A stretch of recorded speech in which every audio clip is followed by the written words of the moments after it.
자, 앞서 보신 것처럼 전국 곳곳에 지금 비가 내리면서 이 비상인 상황입니다. 비 소식 먼저 짚어보고요. 거액의 코인 거래 의혹에 휩싸인 김남국 의원이 국회 윤리심사자문회의로부터 제명 권고받은 가운데 실제로 제명 여부 관심이죠. 그것도 함께 좀 지켜보도록 하겠습니다. 자, 날씨 소식 정치장점 지금부터 전문가들과 함께 자세히 짚어봅니다. 네, 김근식 전 국민의힘 비전전략실장, 이현종 문화일보 논설위원, 최창열 용인대 특임교수, 장윤미 민주당 법률위 부위원장 함께합니다. 안녕하세요. 안녕하세요. 네. 자, 날씨가 워낙 지금 급한 상황이니까요. 날씨 지금 상황부터 좀 알아야 할 텐데 지금 중부지방에서 비가 내리고 있어서 먼저 속보부터 좀 살펴보도록 하겠습니다. 네네. 먼저 서울시는요, 27개 하천에 출입 통제를 했고요. 서울경찰청장 가포 비상근무 상태인 상황입니다. 또 중대본부장은 지자체가 과감하고 선제적으로 조치해달라 이렇게 이야기를 한 상태고요. 중대본 어젯밤 비상 2단계로 격상했고 산사태 위기경보가 심각 상태를 지금 유지하고 있는 상황입니다. 또 농작물 침수 면적 3만 5천 헥타르가 넘었고 시설 피해 10,000건에 지금 육박하고 있는 상황입니다. 지금 화면에 나오고 있는 것지만 지금 서해에서 저 강한 비구름대가 오른쪽으로 지금 오고 있는 상황이죠. 시청자 여러분께서 보실 때 경기, 충청, 또 전북, 또 전남 이쪽까지 강하게 비가 계속 올 것으로 예상이 되는 상황입니다. 지금 충남 태안군 근흥면 187.5mm, 전남 신안군 완자면 184mm, 정오 기준입니다만 지금 100mm 이상의 비가 계속 오고 있다. 이렇게 시청자 여러분께서 이해를 하시고 대비를 하셔야겠습니다. 지금 굉장히 심각한 상황이 지금 계속 진행되고 있는 상황이죠. 네, 추가적으로 속보를 전해드리면요. 수도권에는 오늘 오후까지 또 충청도는 내일 새벽까지 강한 비가 내리겠고요. 내일 새벽부터 남부지방에 강한 호우가 집중될 것으로 보입니다. 기상청은 일단 내일까지 내륙에 시간당 30에서 60mm 호우가 예상된다고 밝혔고 추가 비 피해가 우려가 좀 큰 만큼 산간 계곡 주변 출입을 금지한다고 밝혔습니다. 또 기상청은 또 5호 태풍 진로가 지금 좀 유동적인 만큼 장맛비 변동성이 좀 크다고 밝혔는데요. 서해 기상이 악화되면서 인천에서 백령도 이 두 개의 항로 여객선도 지금 통제가 된 상태고 수도권과 강원 영서 또 북부 충청권 전라 서해안에도 토우특보가 내려진 상태라고 전해드립니다. 자, 지금 그러니까 다시 한번 정리해 말씀드리면 수도권, 강서, 영서 북부, 충청권, 전라 서해안 모두 지금 호우특보가 발효되어 있는 상태입니다. 이미 한번 저희가 그 장마로 인해서 피해들이 많이 있었기 때문에 지금 대비를 완전히 하고 있지 않은 상태에서 지금 또다시 비가 오고 있는 상황입니다. 시청자 여러분들 각별히 주의하시고 또 시설물 관리에 철저히 대비를 하셔야겠어요. 정부에서도 지금 뭐 가포 비상령도 내려 있고 뭐 지하차도 지금 집중 점검을 하고 있고 다 비상 상태입니다. 철저히 대비를 하셔야겠는데 이현정 의원님 이번 비에 대해서도 특별히 더 긴장되고 있는 상황이기 때문에 주의를 더 기울여야 되는 상황입니다. 그렇죠. 그러니까 며칠 전에 장마가 왔을 때 충청과 주로 경북 지방에 큰 피해를 남겼지 않습니까? 맞습니다. 이번 같은 경우는 그 이외의 지역에도 지금 비가 굉장히 많이 내린 것 같고요. 특히 이번 장마가 보면 주로 이제 새벽 사이에 비가 많이 내립니다. 그러다 보니까 이게 대비할 수 있는 어떤 시간적인 그런 상황들이 여의치가 않는 것 같습니다. 잘 아시겠지만 서울 지역 같은 경우도 예전에 강남 사거리라든지 광화문이라든지 침수 피해가 있었거든요. 그러니까 이게 비가 갑자기 많이 내리면 침수 피해가 있을 가능성이 있고 맞습니다. 예전에 우면산 사태처럼 지금 지반이 굉장히 약해져 있습니다. 지금 산 사태가 우려되는 지역들이 꽤 많이 있거든요. 돌발적으로 올 수가 있습니다. 아시겠지만 최근에 어떤 산악 개발이라는 이런 것 때문에 산사태가 일어날 수 있는 지역이 우리가 예상 못하는 지역에서 많이 발생하거든요. 그렇기 때문에 산사태가 위험되는 분들은 조치를 좀 취해야 될 것 같습니다. 구청이나 경찰에서 좀 미리 대피를 한다든지 취해야 될 것 같고요. 특히 하천 같은 데는 절대 이제 들어가시면 안 됩니다. 지금 모두가 차단을 했습니다만은 설마 괜찮겠지라고 이제 들어가시다가는 큰일 날 수가 있는 거거든요. 그러니까 여기에 범람이나 이런 것에 대비를 해야 될 것 같고 지난번 우리가 봤지만 미리미리 대비하지 않으면 어느 곳에서든지 지금 사고가 벌어질 수 있기 때문에 바짝 긴장을 해야 될 것 같습니다. 알겠습니다. 내일까지 전국에 강하고 많은 비, 광주, 전남 최대 200mm 이상 더 온다는 소식도 있습니다. 전국이 다 같은 상황입니다. 철저히 대비해 주시길 바라고요. 속보가 들어오면 다시 또 전해드리도록 하겠습니다. 저는 지금부터 정치권 소식을 짚어보기도 하겠습니다. 영상 먼저 만나보겠습니다.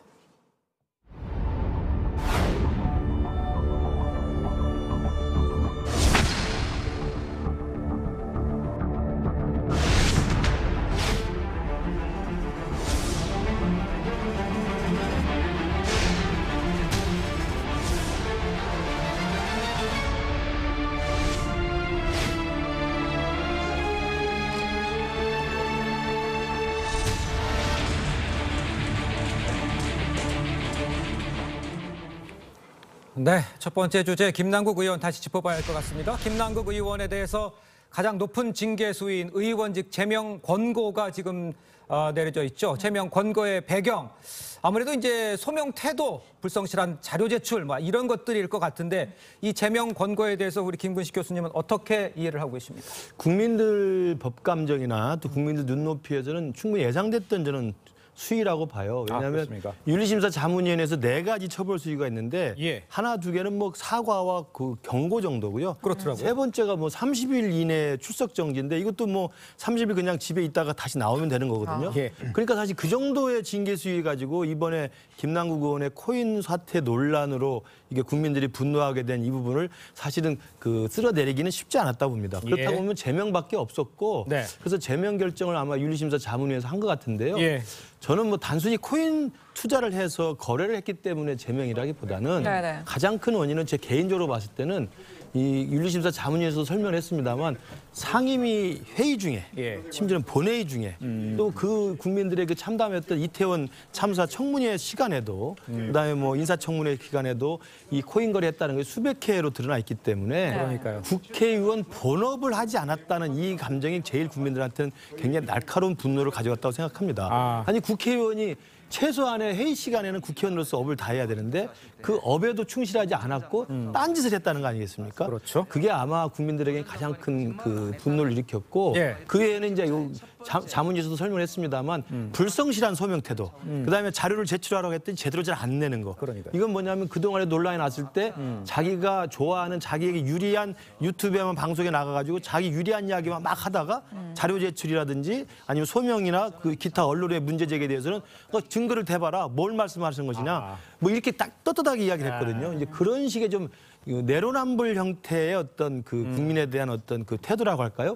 이런 것들이 아마 윤리심사 자문위원회에서는 제명 결정하는데 가장 중요한 영향을 미치지 않았나. 이건 사법적 판결을 내린 게 아니고 정치적, 도의적, 윤리적 판단을 내리기 때문에 그런 면에서 아마 최고인 그 제명 권고를 한 것으로 보입니다. 말씀하신 것처럼 김남국 의원이 동문서답식 소명으로 일관을 했다 이런 지적들이 나오는데요. 그런데도 사실 김 의원은 공정한 기준에 맞게 적용된 것인지 의문스럽다, 좀 억울함을 호소하는 것 같거든요. 어떻게 보세요? 다른 건 잘 모르겠는데 2021년 말 기준으로 현금화가 가능한 잔고가 99억 원이었다고 그래요. 그러니까요. 근데 그러한 금액을 가지고 소액이었다라고 얘기한다면 그건 말이 되지 않죠. 다른 걸 아무리 뭐 이제 다른 논리로 설명하거나 얘기할 수 있다 하더라도 99억 그리고 현금화가 가능한 돈인데 그 돈이 소액이었다, 이런 식의 변명 태도. 그리고 아까 뭐 앞서다 말씀하신 것처럼 기본적으로 태도 자체가 국민들의 눈높이와는 잘 맞지 않았다. 그런 생각이 들고, 다시 말씀하셨으니까 저는 뭐 중언부언은 안 하겠는데 기본적으로 공직자, 그것도 임명직도 마찬가지긴 하겠습니다만 선출직 공무원이잖아요. 국회의원이라고 말이에요.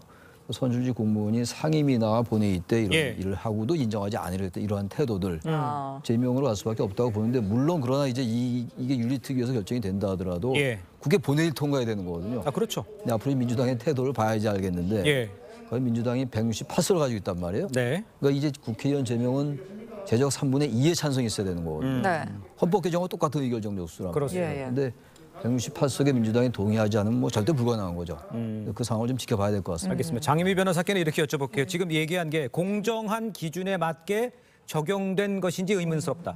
이거는 어떻게 해석을 하십니까, 변호사님? 아마 이 국회의원에 대한 징계 수위는 아까 짚어주신 대로 4가지가 있는데 가장 수위가 높은 제명이란 건 의원직을 상실하는 조치 아니겠습니까? 그렇다면 거기에 상응하는 본인이 잘못했다라는 어떤 태도는 갖고 있지 못한 것 같습니다. 아마 윤리심사 자문위원회에서는 실체에 대한 평가도 물론 있었겠지만 아마 그 태도 그리고 소명하는 데 있어서의 그 어떤 방식에 대해서 더 큰 주안점을 둔 부분이 있는 것 같습니다. 왜냐하면 김남국 의원이 소명 기회를 갖기는 했지만 이 내부에서는 윤리심사 자문위원회에서는 동문서답식으로 일관했다라고 할 정도로 이제 구체적으로 언급은 못했고 본인이 애초에 의혹이 불거졌을 때는 관련 자료를 성실히 제출하겠다라고는 했었습니다. 근데 윤리심사 윤리심사 자문위원 그 과정에 돌입하자 제대로 자료는 내지 못했어요. 이제 이 부분과 관련해서는 본인이 일단 혐의를 받고 있고 수사를 받는 피해자 신분에 있는 부분이 있죠.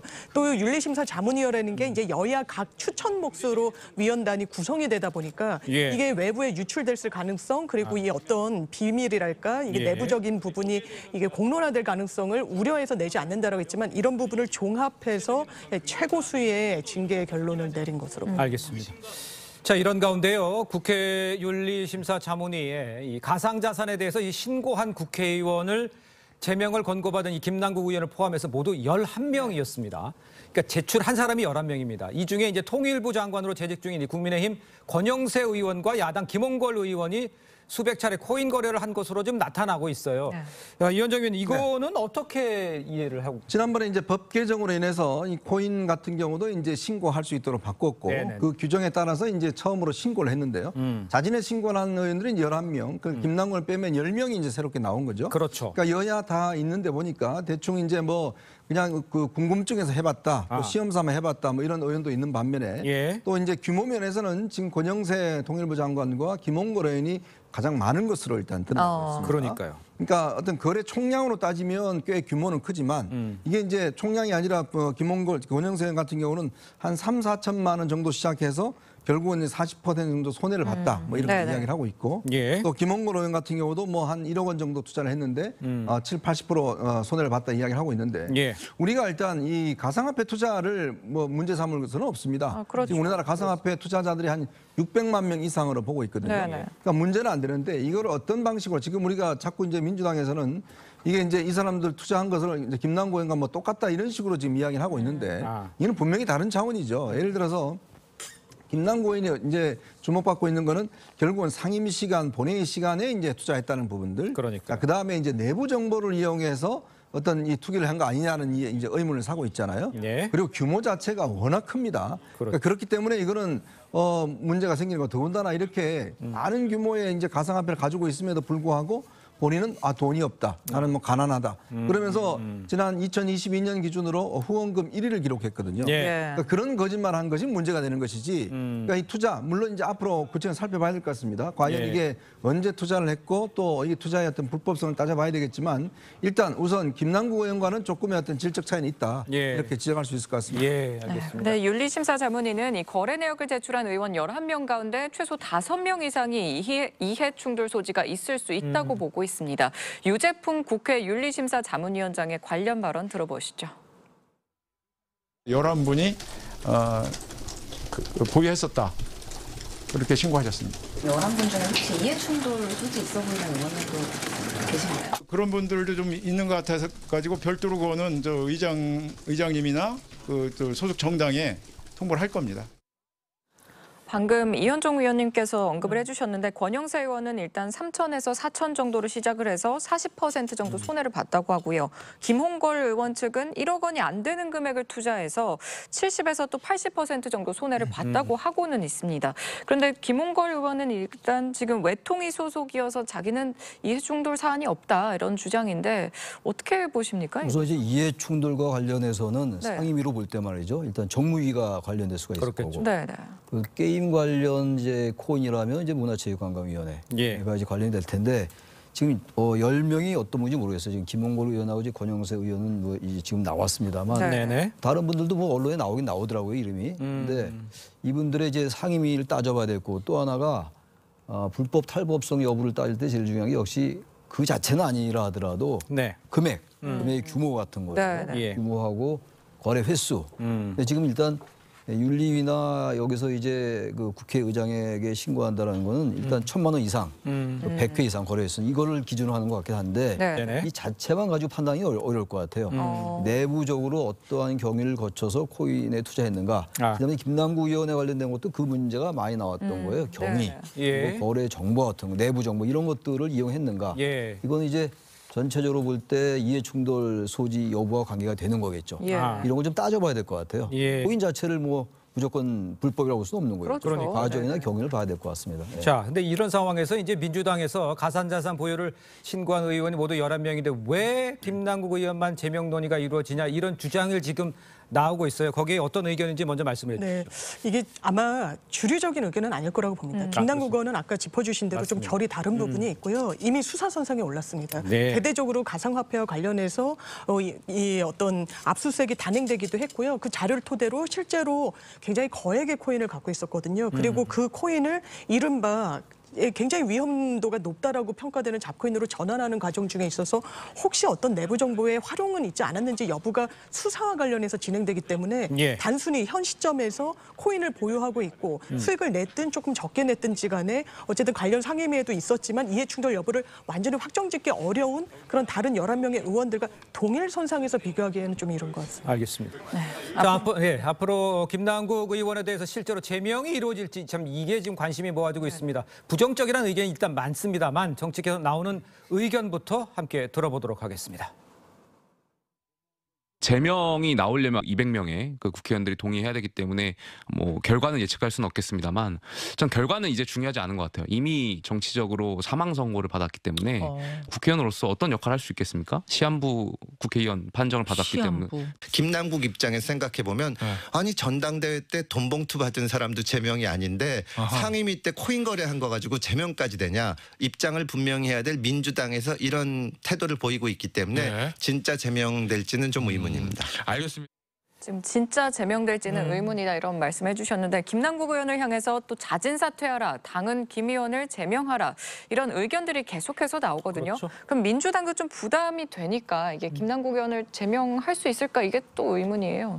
두 가지 갈래를 이제 전망할 수 있죠. 말씀하신 것처럼 민주당이 뭐 만약에 당론 같은 걸 정해서 윤리특위에서 만약에 제명 결의를 하면 본회의 가가지고 민주당이 제명에 찬성하는 걸로 할지 이렇다면 이거 굉장히 이제 그 김남국 의원이 공식적인 제명이 정리가 되는 것이죠. 네. 그러면 79년에 김영삼 의원 제명 이후에 최초의 제명이 되는 겁니다. 김영삼급으로 올라가는 거예요. 맞아요. 이제 그렇게 가능할지 이제 두고 봐야 될 것 같은데 그러려면 민주당이 아마 그 의견을 모으는 과정이 하나 있어야 될 것 같고요. 그 과정에서 아까 금태섭 의원이 말한 것처럼 민주당 안에서는 이게 제명거리가 되나? 뭐 이런 식의 어떤 문제 제기나 형평성 문제가 있을 수 있다고 생각합니다. 그러나 이제 또 민주당 내부 일각에서는 제가 보기에는 국민들의 시선이 너무 따갑기 때문에 특히 김남국 의원 이 코인 사태에 대해서는 뭐 형평성이나 다른 그 코인을 보유한 사람들과의 그 균형 상관없이 김남국 의원에 대한 국민적인 심판 그리고 이미 정치적인 사망 선고 이런 부분들이 아마 감정적으로 형성이 돼 있기 때문에 그런 국민들의 여론을 또 의식하지 않을 수도 없다고 봐요. 그래서 아마 그런 딜레마가 하나 있는 것 같고요. 두 번째로 지금 아까 질문 중에 나오셨지만 그 김남국 의원 스스로가 사퇴하는 경우가 하나 있습니다. 해결하는 방식이 비슷한 사례가 우리 당이었습니다만 과거에 심학봉 의원이라고 이분이 성 관련돼서 사건이 됐을 때 윤리특위에서 제명이 됐습니다만 국회 본회의 의결을 앞두고 본인이 사퇴를 해서 그냥 그 본회의까지 가지 않았거든요. 그렇기 때문에 이번에도 김남국 의원이 윤리특위에서 제명 결정을 하기 전에 사퇴를 한다면 이것도 이제 그 자체로 일단당한 될 수가 있죠.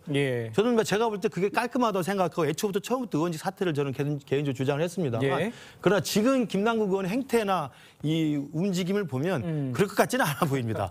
끝까지 아마 의원직을 사수할 것으로 보이고 정치적인 그 사망 선고가 이루어졌다 하더라도 내년 임기까지 의원직을 계속 유지할 것으로 좀 보이고 있기 때문에 그 두 가지 해결 전망 다 당에서 어떤 뭐 입장을 모아가지고 제명에 찬성할지 아니면 김남국 의원 스스로 사퇴를 할지 두 가지 가능성은 제가 볼 때는 현실적으로 높아 보이지 않습니다. 알겠습니다. 이런 상황에서 그러면 최 교수께서 보시기에는 일단 뭐 정의당에서도 얘기를 하고 그 자진 사퇴 여부는 어떻게 평가를 하시는지.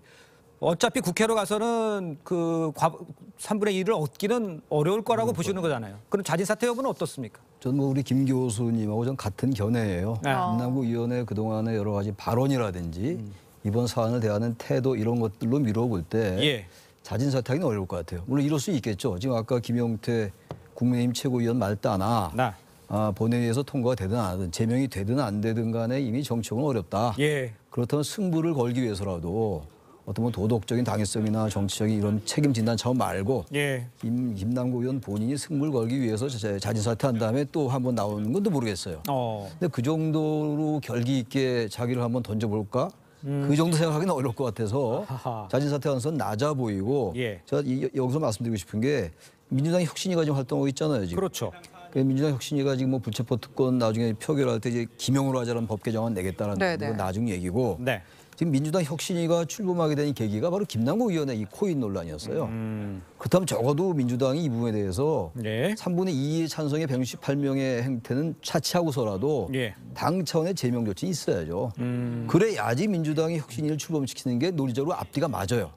그렇지 않고 이것도 뭐 이 정도가 돈봉투 의혹도 넘어가는데 이것도 왜 제명시켜야 되냐라고 동정심을 발휘한다면 민주당 내 의원들이 물론 뭐 민주당 내 여론도 갈리고 있는 걸로 알고 있는데 그렇다면 민주당 혁신이 왜 출범했어요? 그래서 저는 최소한도 민주당이 여러 가지 민주당의 혁신 얘기가 많이 나오고 있잖아요. 이재명 대표의 거취 문제 요즘 잦아들었습니다만 그거 포함해서 여러 가지가 있기 때문에 최소한 이런 문제에 있어가지고 하나의 그 가늠자가 될 수가 있거든요. 그러니까 민주당이 수권 정당이나 대안 정당이 되려면 이런 사안에서 당이 분명하게 제명 조치를 취할 필요가 있을 것 같아요. 제명되고 나서 본회의에서 결정은 또 별개의 문제거든요. 적어도 민주당이 그 정도 조치 취해야지 혁신이 출범했던 계기가 합당성이 있다고 생각합니다. 알겠습니다. 지금 두 분이 좀 비슷한 의견을 주셔서 변호사님께 여쭤보는데 코인 관련해서는 특히 또 청년 세대 투자자들이 굉장히 많거든요. 이걸 좀 지켜봐야겠지만 혹시나 투자 과정에서 불법이 있었는지 이 여부 여기서 민주당은 리스크가 좀 있을 수 있는데 그럼 민주당에서도 2030 지지층을 생각도 안 할 수도 없고 그렇습니다. 그럼 어떻게 좀 부담이 되지 않을까요? 사실 근데 이 김남국 의원의 코인 사태를 둘러싸고는 여러 의혹, 여러 전선이 정말 얽혔었습니다. 그런데 지금 시점에서는 상임위 과정 중에 한 200차례 좀 부적절하게 본 거는 이론의 여지가 좀 없어 보입니다. 다만 처음에 정치 자금의 어떤 위반의 소지가 있다, 대선 자금으로 뭐 자금 세탁을 했다는 아니고 말고식의 상당한 의혹 제기들은 아마 윤곽은 좀 드러내고 있지 못합니다. 이게 실체는 좀 없는 부분으로 보이는데 맞습니다. 이게 2030들이 가산 자산을 많이 보유하고 있고 이것을 하나의 자산 형태로 많이 인식하고 있는 게 다른 세대와는 좀 다른 점이 있는데 거기에 있어서 좀 공정하지 않았다. 본인이 국회의원으로서 특권을 자산과 관련해서 이익으로 취한 측면이 있다라는 사실이 드러나면 지금은 단정하기 어렵지만 그게 윤곽이 어느 정도 나오는 그 순간 민주당은 결단해야 될 겁니다. 왜냐하면 이미 탈당했다라고 하더라도 본인이 소명을 하고 민주당으로 돌아올 것을 또 암시하기도 했고요. 그렇다면 그 상황에서는 좀 강도 높은 제재나 좀 한 목소리를 낼 필요는 있어 보입니다. 알겠습니다. 김남국 의원이 어떻게 이 상황을 돌파할지 또 어떻게 대처할지 저희가 함께 지켜보도록 하겠습니다. 다음 주제로 넘어가 보도록 하겠습니다. 자, 지금 저희 TV조선은요, 이제 최근에 이화영 전 경기부지사가 대북송금 관련 내용을 이재명 또 관련해서 이재명 대표에게 보고했다 이런 내용을 단독 보도해드렸어요. 그런데 이제 여기저기서 이야기가 오고 하면서 또 바뀌었지 않습니까? 이현정 위원께서 이 내용을 좀 정리해 주시죠. 그러니까 지금 이화영 전 부지사가 지금 재판이 진행 중에 있지 않습니까? 일관되게 유지해왔던 진술은 일단 이재명 대표에게 보고한 적이 없다라는 걸 이제 유지해 왔는데요. 근데 최근 7월 초에 이달 초에 진술을 조금씩 바꿨다고 그럽니다. 이재명 대표에게 보고를 했다라는 쪽으로 이야기를 했고요. 그러면서 이제 이 보고를 했다는 것은 결국은 이제 이재명 대표가 방북 그 비용 대납 사실에 대해서 알고 있었다라는 건데 당시 이렇게 달라진 배경에는 일단 김성태 쌍방울 회장이 법정 진술을 하기 시작했습니다. 그러면서 이화영 부지사에게 더 이상 거짓말하지 마라 이런 식으로 아주 다그쳤고요. 또 거기에 국정원에서 당시에 이제 대북 송금한 내용의 어떤 기록이 다 이제 일단 증거로 수집이 됐어요. 그리고 당시에 담당했던 국정원 직원이 또 법정 진술을 했습니다. 자, 그리고 이제 지금 본인의 아들도 입건이 돼 있어요. 그러니까 여러 가지로 아마 주변 상황들이 좋지 않았던 거 보입니다. 그러다 보니까 이화영 부지사가 이제 진술을 시작했다 이런 보도가 이제 나왔었는데 문제는 이제 갑자기 이제 민주당에서 이제 이화영 부지사 자필 편지가 전달이 됐어요. 그러면서 그 내용에는 사전에 보고한 적이 없다라고 이야기를 하고 있는데 근데 그 내용에도 보면 단서가 뭐가 있냐면 당시 이제 쌍방울 태국에서 열린 회의 때 참석을 해서 당시 쌍방울 김 회장에게 신경을 좀 써라. 라는 이야기를 했다는 거예요. 그러면 이게 무슨 뜻일까? 신경 쓴다는 게 무슨 뜻이겠죠? 그러니까 500만 불은 이미 이제 보내놔놓고 그다음에 이제 300만 불 보내야 되는데 신경을 써라는 이야기는 결국 이게 어떤 면에서 보면 이재명 대표의 방북 비용을 쌍방울 당신들이 좀 책임지고 해라 라는 뜻으로 해석할 수 있지 않겠는가. 그래서 아마 조만간 이제 법정에서 나와서 진술을 할 것 같습니다. 예. 그 진술을 어떻게 하느냐가 상당히 저는 주목이 된다고 할 수 있습니다. 그렇습니다. 예. 네, 그런데 오늘 김기현 국민의힘 대표는 이재명 대표 측에서 SOS 신호를 보내오니까 이 전 부지사가 나중에 사면해줄 가능성을 기대하면서 이 자백을 번복하는 해프닝을 벌인다고 주장을 했습니다. 계속 번복이 되고 있긴 한데 어떻게 생각하십니까? 저는 그래서 요 며칠 사이에 그 TV조선 단독 보도로 촉발돼서 이 대북송금 방북 비용 300만 달러를 이재명 당시 지사에게 사전 보고했다라는 진술이 나온 것이 이제 문제가 크게 됐는데 그다음에 또 이렇게 또 그 부인의 자필 탄원서, 그다음에 이화영 부지사 본인의 또 입장문이 나오면서 이게 번복이 되거든요. 저는 이 과정을 보면서 개인적인 생각이 이재명과 이화영 누가 거짓말을 하나 뭐 이런 생각이 들어요. 그러니까 결국은 저는 진실 게임 수준으로 가는 것 같아요. 그래서 진실과 거짓 사이에 지금 어떤 식의 핑퐁 게임이 벌어지는지 모르겠습니다만 저는 이현정 의원이 말씀하신 것처럼 저는 시간은 그렇게 많이 걸리지 않는다고 생각해요. 왜냐하면 당장 25일 내일 모레면 법정에서 재판이 열리고요. 그렇죠. 이화영 전 지사가 재판에 출두하게 돼 있습니다. 출두해서 이 부분에 대해서 아마 입장을 그 법정에서 자유로운 입장에서 자신의 진술을 저는 할 가능성도 있다고 봐요. 이제 그때 내용을 좀 보면 될 것 같고요.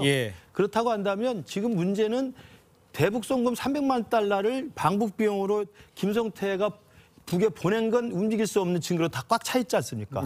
국정원 자료 진술, 그다음에 뭐 쌍방울 임원들의 자료 진술이나 이게 다 꽉 차 있기 때문에 그 보낸 건 분명히 맞는데 지금 이재명 대표가 선을 잘라서 이야기하는 것처럼 아 나는 모른다라고 이야기하고 이화영 지사가 오락가락하는 이유는 뭐냐면 300만 달러를 그럼 김성태가 유령을 보고 보냈을까요? 누구를 보고 보냈을까요? 이화영을 보고 보냈을 리는 없잖아요. 만약에 이화영 부지사가 이걸 그냥 그 자기가 입을 다물고 버티게 되면 자기가 그 중간에서 배달 사고가 난 것이 돼버릴 수밖에 없는 거죠. 그러니까 중형이 예상될 수밖에 없고 그래서 아마도 이제 그런 심리적 압박감 속에서 이제 진실의 문이 열리면서 제가 볼 때는 이재명 지사에게 사전 보고를 했다라고 이야기를 했던 것 같은데 그 뒤에 이루어진 일은 이제 일부 보도에서 나왔습니다만 이재명 대표의 최측근이라는 분이 이제 이화영 부지사 측 인사를 만나서 일정 정도의 좀 이야기를 했겠죠. 그리고 나서 그 부인의 뭐 정기고문 운운하는 이야기가 나왔고 이화영 지사의 입장문이 나왔기 때문에 저는 지금 이 순간에도 이재명 대표 측에서 이화영 지사의 입을 좀 막으려고 하는 어떤 시도, 제 생각에. 그리고 또 검찰은 있는 진실을 밝히기 위해서 이화영 전 부지사의 진술을 어떻게든 끄집어내서 증거화하려고 하는 이 시도, 이것들이 맞부딪히면서 아마 25일 법정에서 진술, 그 진실과 거짓 사이에 누가 승리할지는 봐야 될 것 같습니다. 알겠습니다. 25일 날 이제 하면 알 수 있는데 장민희 변호사님 지금 요 이야기의 핵심은 검찰 조사에서 나온 것과 그다음에 이제 자필로 있었던 이제 이화영 씨의 얘기. 그런데 이제 만났다는 거 있잖아요. 수뇌부들이 만났다는 얘기까지. 여기까지 좀 종합을 해보면 변호사 입장에서는 상황을 어떻게 이해를 하고 있습니까? 이게 진술이 약간 달라진 부분이 보이는 건 있죠. 왜냐하면 진술 조서는 지금 과정에 언론이든 이 당사자가 아닌 사람들은 볼 수가 없습니다. 다만 언론 보도 내용을 보면 뭔가 300만 불과 관련해서는 사전 보고를 했다는 식의 조서를 남겼다고 했지만 당사자가 극구 부인하고 있고요. 그리고 공판 과정에서 재판부가 물었습니다. 500만 불은 입장 변화가 없었고요. 500만 불은 스마트판 사업과 관련한 북한에 건너간 돈이라는 게 검찰의 시각인데 이 대북 방북 비용과 관련한 300만 불 혹시 입장 변화가 있었냐고 하는 그 재판부의 질문에 이 변호인이 이화영 전 부지사의 변호인이 어떤 방북에 있어 좀 역할을 좀 해달라는 취지로 그러니까 이걸 이재명 당시 지사에게 보고했다라고 그렇게 뚜렷하게 이야기한 건 아니었습니다. 여기까지가 팩트인 거고요. 그렇다면 그렇습니다. 이 대북 방북 대가로서 건너갔다는 300만 불은 40억 가까이 되는 돈입니다. 그 당시에 김성태 전 회장의 진술 주장 내용을 종합하더라도요. 북한에 한번 오려면 우리가 벤츠도 대동해야 되고 헬기도 띄워야 된다. 그 대가로 40만 불을 줬다. 기업이 그 선택을 하기 어렵습니다. 그 돈이 건너갈 즈음에 쌍방울은 어떤 이슈가 있었느냐. 북한에 돈을 보내고 단천지구의 히토류 단독으로 입수할 수 있는 그런 양해각서를 체결을 합니다. 실제로 주가가 상당히 떴죠. 처음에 검찰이 조사했던 건 거기에 주가 조작이 있었는지 여부에 대한 수사가 있었습니다. 또 하나, 이 수사가 처음에는 뭐 변호사비 대납에서 프레임을 바꿨다. 이 부분을 재차 거론하지 않더라도요. 아마 법적으로 의율한다면 제3자 뇌물이 될 겁니다. 왜냐하면 쌍방울이란 기업이 어떤 북한에 돈을 줄 때는 당연하게도 이화영 전 부지사를 보고 준 건 아닐 테니까요. 그렇다면 부정한 청탁이란 요건이 있어야 됩니다. 쌍방울은 이재명 당시 지사에게 부정한 청탁을 하고 그 대가로 북한에 돈을 보냈어야 되는데 그 요건이 굉장히 흐릿합니다. 그렇기 때문에 사실 정치 수사란 비판도 나오는 것 같습니다. 알겠습니다. 그런데 민주당에서는 왜곡 수사를 하고 있다며 검찰을 강하게 비판하고 있고요. 국민의힘에서는 사실관계에 대한 반박이 없다면서 이재명 대표를 비판했습니다. 직접 들어보시죠. 이화영 전 부지사를 회유하고 협박하며 왜곡 수사를 하고 있습니다. 더불어민주당은 윤석열 정권을 지키기 위한 정치검찰의 국면 전환용 야당 탄압 수사를 강력히 규탄합니다. 진술을 바꿨다는 소식에 이재명 대표는 또 검찰의 신작 소설이 나왔다. 스토리라인이 너무 엉망이라 안 팔릴 것 같다며 여전히 구체적 사실관계에 대한 반박은 없습니다. 많이 궁색한 듯 싶습니다. 언제까지 신작 소설 타령이나 할 것입니까? 네, 교수님은 어떻게 보십니까? 이게 신작 소설 얘기도 또 이제 오랜만에 들어보고 또 정치 검찰 뭐 야당 탄압 얘기도 또 들어보는데 알 길이 없어요. 진실이 뭔지 모르겠는데 그래서 이러한 이 흐름을 한번 볼 필요가 있을 것 같아요. 지금 여기 등장하는 이제 변수들이 있잖아요. 이재명 전 지사, 이재명 대표가 있고 이화영 전 부지사 그리고 쌍방울이 있고 북한이 있어요. 그렇다면 이제 북한과 쌍방울 그리고 이재명, 이화영이 다 추구하는 바가 있을 거 아니겠어요. 2019년도 그 당시에는 남북 관계가 대단히 악화돼 있을 때였습니다. 악화돼 있을 때였고 이재명 당시 지사로서는 이제 지사가 끝나갈 중간 이상이 됐고 시점이 그 대선 주자로 발돋움하기 위해서 방북은 대단히 큰 이제 이슈가 될 수가 있겠죠. 대선 주자로서 상당히 이제 확고한 입지를 차지할 수 있을 거라는 제 추론이에요, 이거는. 이화영 전 부지사는 본인이 지사가 아니잖아요. 근데 2019년도 7월 달에 그 필리핀에서 만났다고요. 이정혁 부위원장을, 아태 부위원장이라는 분을 만나서 이런 얘기가 오고 갔고. 근데 이러한 부분들이 500만 달러 준 거는 이미 확인이 된 거잖아요. 대북 사업과 스마트팜과 관련해가지고. 그런데 이화영 이분이 이제 여기 만약 관여가 됐다는데 지사에게 보고를 안 했다라는 게 다 법적 이런 판단을 떠나서 이해가 좀 안 가는 거예요. 그러니까 왜냐하면 지금 이재명 대표 상황적으로 봤을 때 정황적으로 볼 때 말이죠. 이재명 대표에 관련된 여러 가지 사건이 되게 모른다라는 거잖아요. 자신은 몰랐다, 보고받지 않았다라는 거예요. 그리고 이제 그런 증거가 남아있지 않고 지금 현재 기소 중인 사건은 그거 아닙니까? 김문기 전 처장은 몰랐다라는 거란 말이죠. 그럼 지금 이 사건도 마찬가지예요.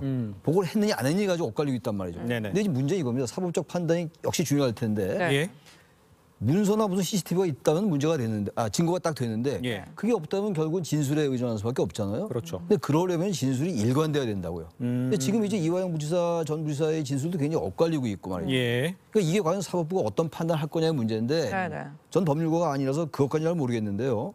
기본적으로 우리 상식과 보편의 선이라는 게 있잖아요. 이화영 전 부지사가 이걸 그 지사에게 보고 안 하고 이런 얘기를 했을까? 그건 좀 납득이 좀 안 가지 않겠어요? 근데 그것까지 사법적 판단 별개 문제이긴 하다는 그게 항상 우리 지금 이 사건에 관련된 딜레마라는 생각이 든다는 겁니다. 아까 이제 김구식 교수도 얘기해 주셨습니다만 이제 곧 이제 법정에서 이제 증언을 하게 되면 그게 이제 가장 신빙성 있는 증거가 되겠죠. 진술 증거가 되겠죠. 이 상황에서 봤을 때 그럼 김구식 교수께서 보시기에는 지금 뭐 이렇다 저렇다 이제 맞서고 있는 상황이다. 증거로서는 어떤 것들이 뭐 현장에서 재판장에서는 그게 가장 크다고 봐야겠죠. 그렇죠. 그러니까 법정에서 진술하는 것은 뭐 증거로서 그 빼박의 증거 능력을 갖는 거고요. 요즘엔 제가 알기로는 형사소송법이 바뀌어가지고 검찰 신문조서에서 증언한 것도 증거 능력이 없다고 합니다. 그러니까 재판정에서 한 것만 증거 능력이 되는 건데 그래서 25일 증언이 아마 법정 진술이 관심을 끌고요. 저는 이제 이화영 지사가 왜 그러면 며칠 사이에 번복하는 입장문을 냈을까? 그리고 그 사이에 그 부인이라고 하는 분이 이제 자필 탄원서를 냈을까라는 생각이 드는데 두 가지 생각인데 첫 번째는 그 부인이 쓴 내용서를 보면은 굉장히 좀 추상적인 내용으로서 뭐 심리적인 고립이 돼 있고 뭐 굉장히 압박을 하고 있고 거의 준사 독재 시대의 정기 고문 같은 것이고 뭐 이런 식의 이야기지 구체적인 어떤 증거나 내용은 별로 없습니다.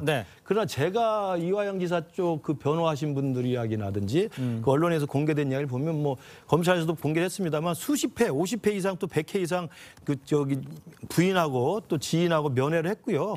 변호인들이 다 그 수십 명의 변호인들이 모든 그 조사를 받을 때마다 참관해서 다 했다는 거 아니겠습니까? 거기에 무슨 정기 고문과 같은 압박이 있을 수는 없다고 봅니다. 그리고 이제 그 이화영 지사 부인 같은 경우는 제가 듣기로는 이화영 지사가 좀 면회를 와달라고 요청했을 때 면회를 통해서 뭐 갈 필요 없다. 혼자 잘 지내라. 이런 식의 답변을 했던 적도 있는 것으로 제가 알고 있습니다. 예, 그건 아직 확인된 건 제가 아닙니다. 듣기로 그렇기 때문에 제가 볼 때 그 부인께서 왜 갑자기 이런 탄원서를 썼을까에 대한 의구심이 항상 있고요. 이제 그런데다가 이제 며칠 지나서 이화영 지사가 이제 옥중에서 다시 자필로 써서 사실은 번복하지 않았고 아까 이현정 의원님 말씀하신 것처럼 그 필리핀에서 만났을 때 좀 잘 좀 처리해 달라라는 이야기 했다는 뉘앙스로 이야기를 한 건데요.